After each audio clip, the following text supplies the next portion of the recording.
দর্শক, আপনাদেরকে আবারও স্বাগত।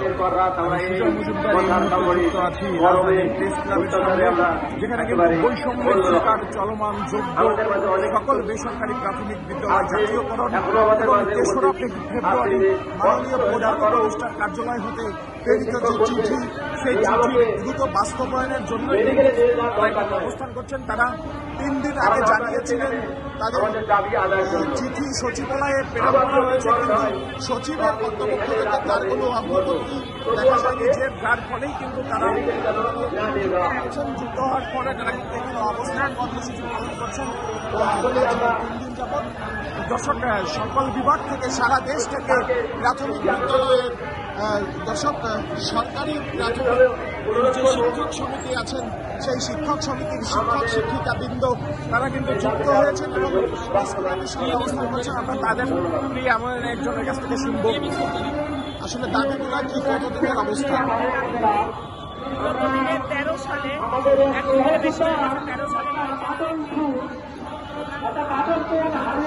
সরকারের ঘোষণা ছিল বাংলাদেশে একটি বেসরকারি প্রাথমিক বিদ্যালয় থাকবে না, এবং সেই বিদ্যালয়গুলো সকল বিদ্যালয়কে জাতীয়করণের আহ্বান নিয়ে আসে। সেই ক্ষেত্রে যে প্রজ্ঞাপন হয়, প্রজ্ঞাপন অনুযায়ী 30 বিদ্যালয় পরিসংখ্যান করে আনা হয়। অথচ সেই বিদ্যালয়গুলি পরিসংখ্যান করে এই দপ্তরে নিয়ে আসার পরে এখান থেকে 26,193টি বিদ্যালয় জাতীয়করণ করে, 4,500-এর অধিক বিদ্যালয় জাতীয়করণ থেকে বাদ করে রাখে। সেই ক্ষেত্রে আমরা 16 সাল থেকে আমরা বিভিন্নভাবে মানববন্ধন, স্মারকলিপি দেওয়া, বিভিন্ন দপ্তরে আমরা যোগাযোগ করি এবং তাদেরকে জানাই, অবস্থান কর্মসূচি, অনশন অবস্থান অনেক কিছু করেছি। 18 সালে সচিব মহোদয় আমাদের বলছেন আপনাদের বিদ্যালয়গুলি আছে, আপনারা যান 6 মাসের মধ্যে আপনাদের বিদ্যালয়গুলি, আপনাদের বিদ্যালয় 26,000 বিদ্যালয়ের মতো যোগ্য, আপনাদের বিদ্যালয়গুলি জাতীয়। অথচ ওনারা সেই কথা বলে উনি অবসরে যাওয়ার আগে একটি চিঠি করে যান যে আপাতত আপনার বিদ্যালয় জাতীয়করণ হবে না। এই বলে অবসর নেন 21 সালে। 21-এ কিছু প্রকল্পের বিদ্যালয় করেন, অথচ আমাদের বিদ্যালয়গুলি সেই রকম রাখেন। অথচ এই বিদ্যালয়গুলি সরকারের মতো চালিত, বই পায়, সব কিছু পায়, কিন্তু আমাদের শিক্ষার্থীর বৃত্তি পায় না এবং আমরা বেতন পাই না, যার কারণে ওখানে শিক্ষার মান ঝরে পড়ছে। আমাদের কোনো ভাতা, আমরা বেতনই পাই না। মানে হলো আমরা হলাম প্রাথমিক বিদ্যালয় শিক্ষকেরা, হয় সরকার বেতন যেটা দেবে সেটাই পাবে, আমাদের বেতন না হলে আমরা কোনো কিছু পাবো না। আমরা ওখানে কোনো বেতন পাই না এবং আমাদের যদি জাতীয়করণ করে তাহলে 13 সালের নীতিমালা অনুযায়ী আমাদের 13 থেকে বেতন দিবে। এখন আমাদের দাবি যে আমরা বারবার প্রত্যেকটা দপ্তরে দিয়েছি, এরা সবাই বলে আপনার প্রধান উপদেষ্টা পারে একমাত্র এই কাজ করতে, যার কারণে প্রধান উপদেষ্টার কাছে অবহিত করা হয়। উনি একটা চিঠি করে, সেই চিঠিটা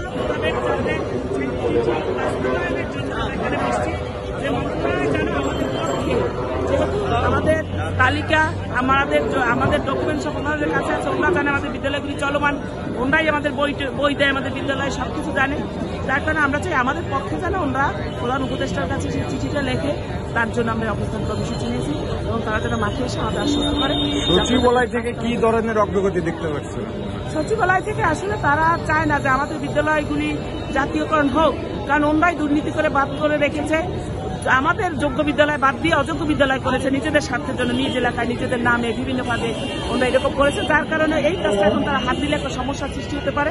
সেইটার জন্য না কির জন্য তারা দুর্নীতি করছে, এখন আমাদের সাথে দুর্নীতি করে, তাদেরকে ভাঙার জন্য প্রধান উপদেষ্টা যদি সরাসরি তাদেরকে এখন চাপ প্রয়োগ করে, আমরা আশা করি তাহলে মনে হয় ওনারা সেই কাজটি করবে, যেহেতু আমাদের বিদ্যালয়গুলি যোগ্যতা অনুযায়ী পরিচালিত হচ্ছে। দর্শক, ঠিক যেমনটাই শুনছিলেন, প্রধান উপদেষ্টার কার্যালয় হতে প্রেরিত চিঠি দ্রুত বাস্তবায়নের লক্ষ্যে যে কর্মসূচি সেটি কিন্তু পালন করছেন তারা।